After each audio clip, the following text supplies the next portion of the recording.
Kuja mtu kwa spidi ya hatari. Kisha mlao kaingia kuna alipokuwa anakaa mzee. Cheki matusi yao ni mzee mmoja mchaka mbaya. Sasa na upanga mzee akapita pale pale. Cheki shughuli ilivyokuwa hapa hii. Vuta panga akakaa sasa mzee. Cheki mzee mzima huyo. Ana nguvu mbaya. Hiyo panga yake kuna mboni kubwa mbafu na nguvu mbaya. Kosa namna hiyo mzee.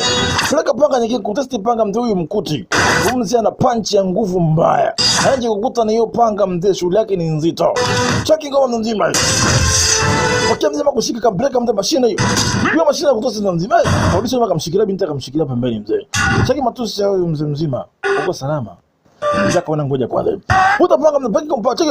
Cheki ile panga mzima hiyo. Uko binti ni mkosa mzima wewe. Cheki mzee kabituka mzee kameka binti pembeni chap. Nakuta mzee kupeleka mashine huyu mzee umwezi babake. Yaani na mbona mzee na mashine nzito. Yaani kupiga na hiyo panga mzee unyanyuki hapo. Ukajua mzee kapeleka mashine hey. Mpaka zuia kupeleka nyingine ngoma hapa. Sasa kinga pango mshine cheki wewe. Kwanza jamaa kampelekea pale mtaka wewe. Mtu mzee kameka mtaka mpaka mtu namba chini mpaka sakafu inapasuka mzee. Futa mpaka mzee kamkoza kwa chini. Peleka mashine mzee kamkosa. Binti akacheki mzee ana nguvu za hatari. Vitu namna hiyo. Alimpeleka binti dawa mpaka nje mzee cheki anavokata panga haraka. Lakini kwa fitu napaka nimpigia kilo kizito hicho mzee. Kino ni shida mzee. Piga zake pembeni.